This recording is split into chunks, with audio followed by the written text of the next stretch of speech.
Bonjour, bienvenue à cette capsule explicative sur les 3 tableaux de bord en développement durable. Mon nom est Julie Roussel, je suis la conseillère en développement durable chez Événements Attraction Québec. Donc, rapidement, pour vous rappeler, Événements Attraction Québec, on est le regroupement de festivals, événements et attractions touristiques le plus grand au Québec. Donc, en termes de développement durable, on veut toujours aider nos membres et nos non-membres, l'industrie, à s'outiller, se développer dans leur transition écologique. Donc, les tableaux de bord là, sont partis de là en premier. C'était ça notre idée. Ils ont été développés par Contact Nature, qui est une attraction touristique et un OBNL dans la région du Saguenay-Lac-Saint-Jean. On a développé en collaboration avec eux, puis on est arrivé à 3 tableaux de bord sur les 3 piliers du développement durable, donc social, économique et environnemental, à travers 11 objectifs et 19 indicateurs pour être capable de votre côté, en tant qu'entreprise, de faire un état de la situation chez vous en développement durable pour pouvoir vous donner des objectifs dans le but de vous améliorer. Donc, on va voir ça ensemble. Ça ressemble à quoi? C'est sous quel format? Puis, ce qui est bien avec ces tableaux de bord-là, c'est que ça peut vous aider dans l'atteinte de vos objectifs, comme je l'ai dit, en développement durable, mais aussi à répondre aux différentes demandes que vous pourrez avoir avec les bailleurs de fonds ou avec les certifications, tout ça qu'on voit de plus en plus en environnement, en développement durable dans l'industrie touristique. Donc, ces tableaux de bord-là peuvent vous aider à répondre à ces critères-là ou ces demandes-là. Ça peut vous être utile aussi comme outil d'amélioration continue. Donc, on va le voir ensemble. Ça peut paraître massif, ça peut paraître grand. 11 objectifs, 19 indicateurs. Par contre, je vais vous le montrer, ce sont des tableaux de bord pour vous. Vous allez pouvoir les utiliser à la hauteur de vos capacités avec ce que de votre côté, vous voulez mettre de l'avant. Donc, pas nécessairement de mettre de l'avant tous les objectifs ou tous les indicateurs dès la première année. C'est possible d'utiliser juste un indicateur dans chacun des tableaux de bord, par exemple. Donc, sans plus tarder, on va passer au tableau de bord. Je vous invite à suivre en même temps que moi sur vos propres tableaux de bord. Comme ça va être plus facile. Vous allez pouvoir voir où est-ce que je suis. Puis, voilà. Donc, avec les tableaux de bord, il y en a 3, comme j'ai expliqué en introduction, environnement, économique et social. Je vais commencer avec celui en environnement. Chacun des tableaux sont constitués principalement des mêmes onglets. Le premier onglet est toujours la page d'accueil. Donc ici, on voit page d'accueil, retombées environnementales. On peut accéder à la page synthèse, à la table des indicateurs, au tableau de suivi décisionnel et au guide d'utilisation. Donc, c'est tout simplement pour vous montrer qu'à partir de la page d'accueil, vous pouvez accéder aux autres onglets plus rapidement que tout simplement les faire défiler par le bas. Deuxième onglet, dans les 3, encore une fois, on retrouve le guide d'utilisation. Donc ici, ça va expliquer pourquoi, un tableau de bord un peu comme j'ai expliqué déjà, comment l'utiliser, donc pour les personnes qui sont tout simplement plus visuelle, qu'auditive, comment remplir l'outil. Donc, j'attire votre attention sur comment remplir l'outil. L'information importante ici, c'est de voir que dans chaque indicateur, il y a des cases de couleur saumon. Ce sont ces cases qu'il faut remplir, puis le reste des données vont se compiler automatiquement. Donc, c'est vraiment, retenez cette information-là. Les seuls endroits où est-ce que vous allez inscrire des données, où est-ce que vous allez inscrire l'information, ce sont les cases de couleur saumon. C'est la même chose pour les 3 tableaux de bord. Ensuite, on a la table des indicateurs. Donc, lorsque je vous parlais des 11 objectifs et des 19 indicateurs, ce sont ceux-ci. Ici, on est en environnement. Je vais y revenir un petit peu plus tard. Je vais juste terminer la structure des tableaux. On a ensuite la page synthèse qui va reprendre chacun des résultats de tous les indicateurs du tableau. Cette page-là est vraiment utilisée pour que d'un seul regard, vous êtes capable de voir tous les indicateurs dans une seule page au lieu de traverser chacun des onglets. Donc, c'est à ça que ça sert ici. Si on passe au suivi décisionnel, quand je disais que c'était des outils d'amélioration continue, ben c'est un petit peu pour ça ici. Donc, on va avoir les résultats qui vont se transposer dans cet onglet-là, les cibles aussi, votre écart, le pictogramme qui vous donne juste un petit un indicatif visuel de si vous avez respecté, dépassé ou pas atteint votre cible. Puis ici, ben vous pouvez interpréter vos résultats. Par exemple, émissions de carbone, je prends le premier exemple ici.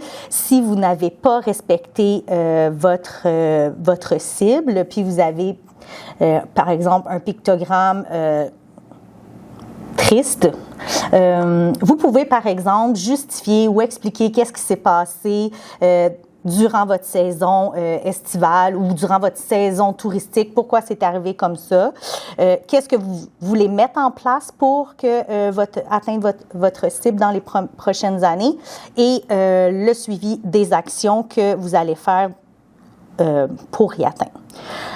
On arrive ensuite aux onglets vraiment des indicateurs. Donc, le premier indicateur ici qui est toujours émission de carbone. Donc, je reviens à la table des indicateurs. Vous pouvez automatiquement cliquer sur l'indicateur pour vous amener à cet indicateur-là. Donc, je vais faire défiler dans le bas chacun des onglets. Donc, vous voyez indicateur 1, émissions de GES, indicateur 2, mobilité durable, indicateur 3, volume de déchets, indicateur 4, volume de matière recyclée, indicateur 5, volume de matière compostée, indicateur 6, on est ici, indicateur de consommation d'énergie. Puis, ensuite, vous avez indicateur de nourriture végétarienne, indicateur du pourcentage de nourriture biologique. Puis, on arrive aux fiches indicateurs. Donc, fiche indicateur 1.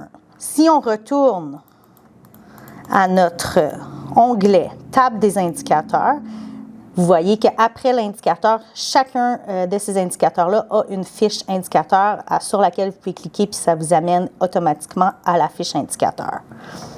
Donc, la fiche indicateur, où est-ce qu'on était rendu? Cette fiche-là, ces fiches-là, dans le fond, parce que chacun des indicateurs en a une associée, c'est pour un peu démontrer la méthodologie qui s'est opérée lors de la création des tableaux de bord.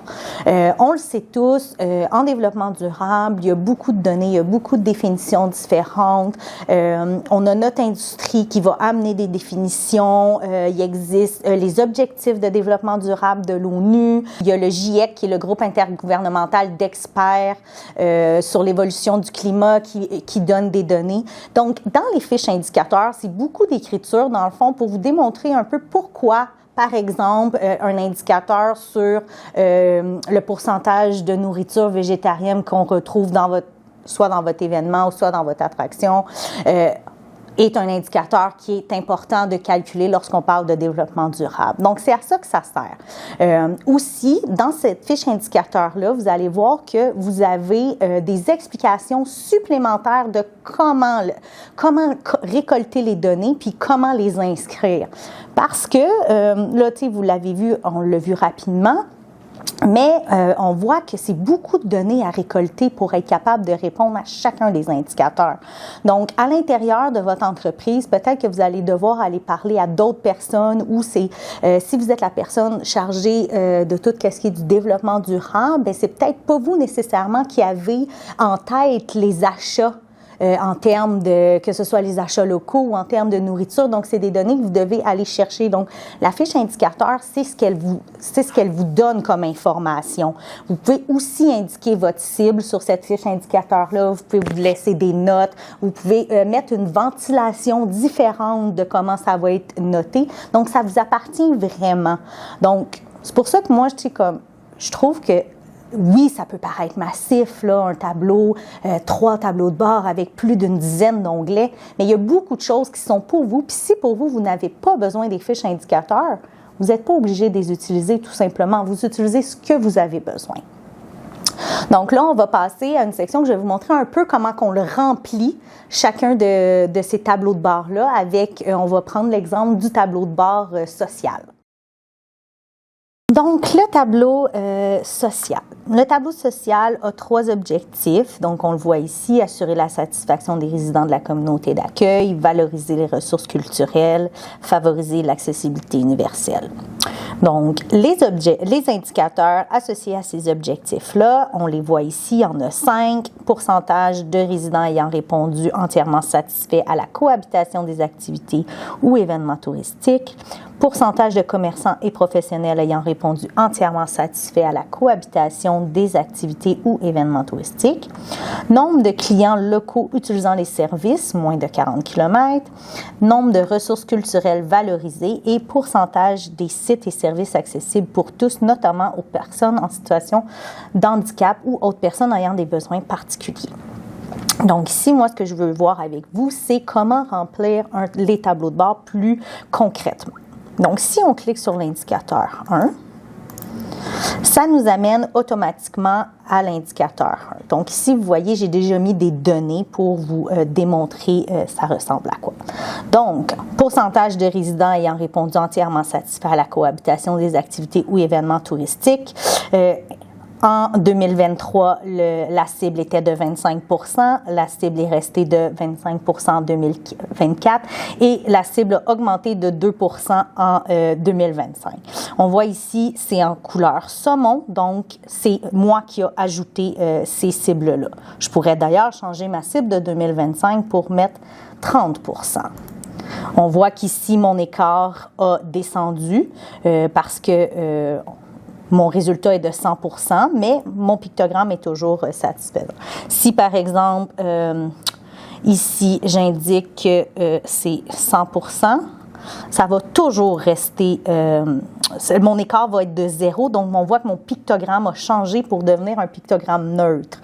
Donc, par contre, on s'entend qu'à 100 %, c'est difficile de faire plus.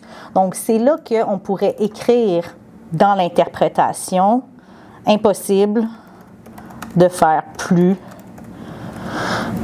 de 100 %, tout simplement. C'est un peu, ça va de soi, bien entendu.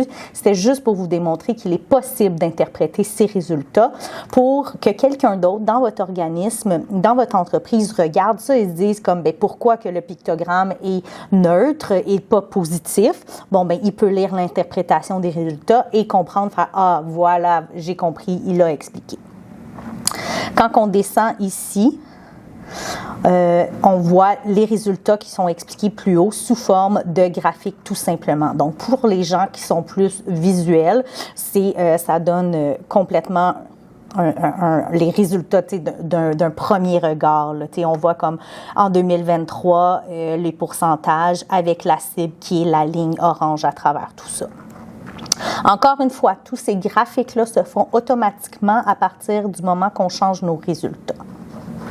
Les résultats, c'est ici qu'on les remplit. Donc ici, on est à l'année 2023. On a les réponses au sondage sur la cohabitation. Entièrement satisfait. Donc ici, on a écrit 250. On va le changer là, pour les besoins de la cause. On va mettre que les entièrement satisfaits étaient de 50, les satisfaits 100, les neutres 0, tout simplement. Insatisfaits 500, très insatisfaits, on va le laisser à 50. On a un total de 700 réponses au sondage, ce qui nous donne un pourcentage de entièrement satisfait de 7 %. Donc, si on remonte ici à notre tableau de résultats, on voit que pour l'année 2023, notre pourcentage de résidents ayant répondu entièrement satisfait a diminué et maintenant de seulement 7 %. Notre cible était de 25 %, donc notre écart est de moins 18 %. Notre pictogramme est plutôt négatif.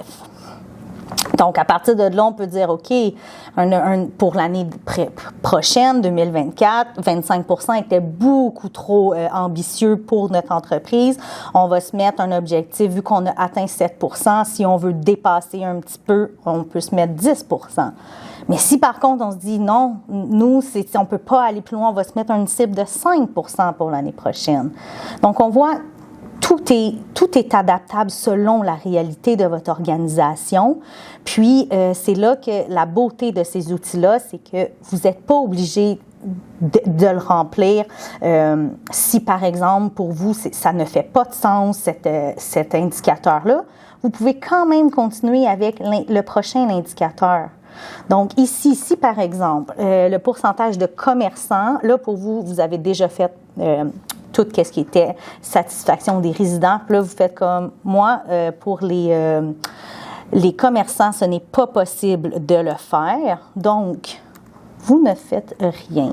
Vous n'inscrivez rien dans votre cible. Vous ne faites pas de sondage auprès de vos commerçants. Donc, ici, vous regardez, je mets tous les résultats à 0. Ici à 0 pour toutes les années, parce que pour vous, en 2023, 2024, 2025, peut-être même 2026, vous n'êtes pas prêt à répondre à cet indicateur-là. Tout simplement, vous le laissez à 0, puis vous pouvez continuer à travers les prochains indicateurs.